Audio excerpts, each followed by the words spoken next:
Good morning to everybody, or whatever time of day it is where you are. This is a video about daily draws, which is a technique many people use to learn cards. So say you're learning tarot, you take out a few cards and you say, or even one card, what is the energy for my day? And then you learn from that card and what happened and how you can apply that to readings.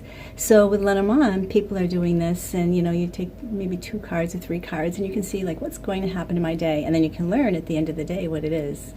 And sometimes people try to predict what might happen in their day by doing these cards. This is a lot of fun, and it's a great way to expand your mind for what combinations might mean. But somebody recently on my YouTube channel had said, shouldn't these daily draws be easier than the bigger events, say you're doing over months? It's more mundane, right? So, and here's the thing.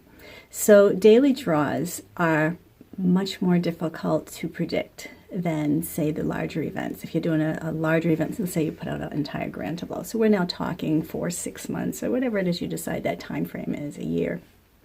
You determine it as the reader.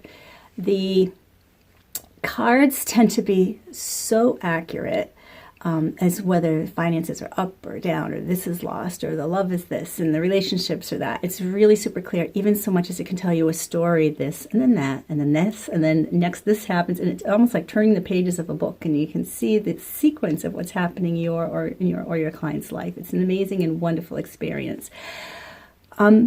And with daily draws, there's a whole different thing, and here's why. So when you're doing those larger spreads we were just talking about, you're very strict with the meanings of the cards. You should really stay true to the meaning of the cards, and you really only kind of sway the meanings of them based on the combinations. You may get gut feelings, and you can, whatever you do, add to your readings in the way that you do, that's fine, but in terms of speaking the language of the Lenormand, strictly that system, those combinations tend to, you stay within the parameters of that language. When you do certain other things, like daily draws is one thing, finding lost objects is another. These types of things require a broader meaning of the cards, or can involve a broader meaning of the cards. So they can still mean the same thing. So if you get, say, fish and mice, you could have loss of money. You could drop a few dollars on the sidewalk. You might find that you lose something in a hole in a pocket, that sort of thing. Or spend more than you want on something in the store that you really wanted that's no longer on sale, stuff like that.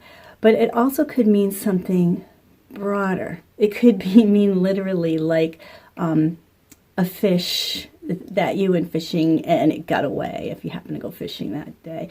It could mean like all the, like if you're drinking and it's like, and then it's like something happens that's brought down because somebody's drinking.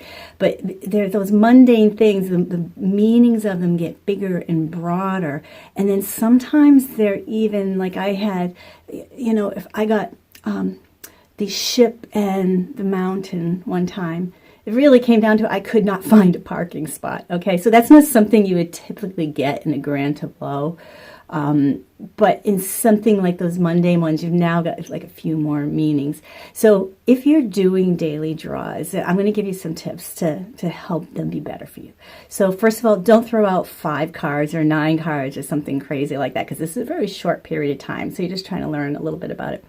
Do write down the combinations you think it may be at the beginning of the day, because it will help you kind of understand what those combinations could be, and maybe you'll target it. Wouldn't that be awesome? And at the end of the day, go back and see, what it was, or the things it could have been. It could have even have been more than one interpretation of those cards.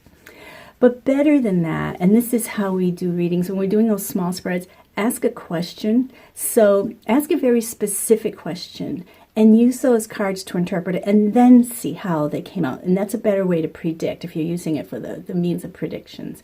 So if you're to go to work that day and you put down some cards, you may want to say, hey, how is it going to go today with that troublesome coworker? Okay, or what is traffic going to be like today? Or I have a meeting with my boss. I don't know what it's about. What could the content be about? Or I have a meeting with my boss. How will it be? Or how will it be when I ask for my raise this week? So those sort of things, like really specific questions.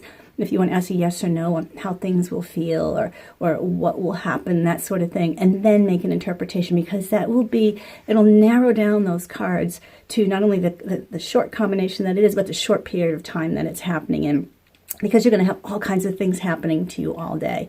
So that will help you a lot, and do those in your life a lot. So you can do this multiple times a day. You have the cards in your pocket and just say, what's going to happen with this? How is our meeting with our friend going to go today? Will he stop by later today? This kind of stuff is the kind of stuff that is the meat of what we read, and that will help you in your daily readings more than just putting down cards and saying, like, what's going to happen today. That will be much more random, and the broader meanings can be very difficult. The book in something could mean you're just going to read a book, or there's going to be a story, or like you could go to the library that day. You may get something in the mail that's a catalog. I mean, it's like so broad. It's just so broad. But when you ask those specific questions, there's no mistaking if it's right or wrong, and you can really practice your skills that way. Okay, so enjoy your daily readings, do them, see if you can narrow them down to more specifics, use fewer cards if possible for those little tiny things, and enjoy yourself. Always have fun with the cards.